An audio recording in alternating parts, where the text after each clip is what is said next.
நண்பர்கள் அனைவருக்கும் வணக்கம். இந்த வீடியோவில் எதை பற்றி நம்ம பார்க்க போகிறோன்னா, நீங்கள் அனைவரும் எதிர்பார்த்து கொண்டிருக்கும் டைப்ரைட்டிங் உடைய எக்ஸாம் எப்படி நம்ம பாஸ் பண்ணுறது. கண்டிப்பாக நீங்கள் பதட்டம் அடையக்கூடாது. விடாமுயற்சி. டைப்பிங் எக்ஸாம் எழுதிட்டு பின்னாடியே நம்ம இதை பண்ணணும் அதை பண்ணணும் நீங்கள் சொல்லாதீங்க. இப்போ நம்ம என்ன பண்ணலாம் பார்த்தீங்கன்னாக்கா, எப்படி பாஸ் பண்ணுறது, எவ்வளோ மார்க் எடுத்தால் போதும், எப்படி பயப்படக்கூடாது நான் சொல்கிறேன். தன்னம்பிக்கை இருக்கட்டும். நம்முடைய வாட்ஸ்அப் குரூப் இருக்குது, அதை ஜாயின் பண்ணிக்கோங்க. வாட்ஸ்அப் குரூப் ஜாயின் பண்ணிட்டு மெசேஜ் பண்ணுங்கள். உங்களுக்கு என்ன தகவல் வேணுமோ நான் சொல்கிறேன். ஓகேங்களா நண்பர்கள்? பார்த்தீங்கன்னா இத்தனை நாள் பார்த்தீங்கன்னா டைப் பண்ணிட்டீங்க. இனி பார்த்தீங்கன்னா எந்த இது நம்ம செய்ய போகிறது கிடையாது. ஓகேங்களா? அதனால் இங்கே பாருங்கள், 45 மார்க் எடுத்தால் நம்ம பாஸ் பண்ணலாம். ஓகேங்களா? 90 மார்க் இருந்துச்சுன்னா 90 மிஸ்டேக்ஸ். ஓகேங்களா?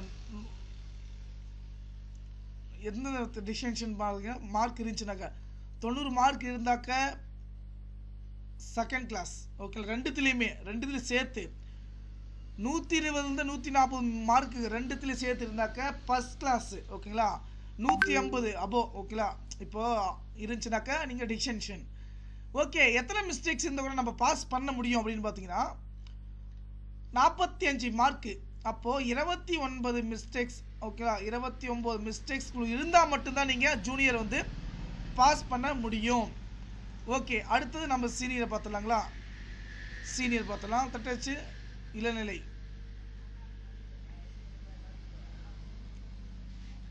அதே நம்ம சீனியரை பார்த்துடலாம். பாருங்கள், தமிழ்லேருந்து கொடுத்துருக்காங்க இது. ஓகேங்களா? இப்போ சீனியர் இது பற்றி ஹை ஸ்பீட். இது முதுநிலை. இதில் நீங்களே பாருங்கள். சீனியர் பொறுத்த வரைக்கும் இதுலேயும் பார்த்தீங்கன்னா நம்மளுக்கு 40 மதிப்பெண். 90 119 மார்க் இருந்தால் மட்டும்தான் இரண்டாம். ஓகேங்களா? இரண்டாம் வகுப்பு பார்த்தீங்கன்னா செகண்ட் கிளாஸ்ன்னு சொல்லுவோம். 120 140 வரை முதல் வகுப்புனாக்க ஃபர்ஸ்ட் கிளாஸ். 150க்கு அபோ அதிகமாக இருந்தாக்க பார்த்தீங்கன்னா நீங்கள் டிஸ்டிங்ஷன் எடுக்கலாம். ஓகே, இதெல்லாம் சொல்லிட்டீங்க. எங்களுக்கு பார்த்தீங்கன்னா பாஸ் மார்க் எவ்வளோங்க அப்படின்னு நீங்கள் கேட்கலாம் தானே? அதுக்கான தகவலுங்க சொல்லியிருக்கேன் பாருங்கள். 43 மிஸ்டேக்ஸ்குள்ளே இருந்தால் சீனியர் நீங்கள் செகண்ட் கிளாஸ் பாஸ் மார்க் எடுக்கலாம். எவ்வளவோ முடிஞ்சு போச்சுங்க. இத்தனை நாள் நீங்கள் கவலைப்படுத்துகிற தன்னம்பிக்கை இருக்குனுங்க உங்களுக்கு ஃபஸ்ட்டு. ஓகேங்களா? விடாமுயற்சிங்க. நீங்கள் பாஸ் பண்ணணும் அப்படின்ற பட்சத்தில் நீங்கள் எந்த ஃபீலிங் படாதீங்க. ஓகேங்களா? விடாமுயற்சி. எனக்கு நம்பிக்கை இருக்குது உங்கள் மேலே. நீங்கள் நம்பிக்கை வச்சாதான் பாஸ் பண்ண முடியும். ஓகேங்களா? நம்பிக்கை இருந்தால் கண்டிப்பாக நீங்கள் பாஸ் பண்ணலாம். ஏன்னா விடாமுயற்சி விசிறப்ப வெற்றி. ஓகேங்களா? தன்னம்பிக்கை இருக்கீங்களா? ஏன்னா எதுக்கும் பயப்படக்கூடாதுங்க. பயந்தாக்க பார்த்தீங்கன்னா இது பண்ண முடியாது. 45 மிஸ்டேக்ஸ் தான் பாஸ். நீங்களே பார்த்துட்டீங்க 45. ஓகேங்களா? 45 மார்க் எடுத்தால் பார்த்தீங்கன்னா நம்ம பாஸ் பண்ணலாம்.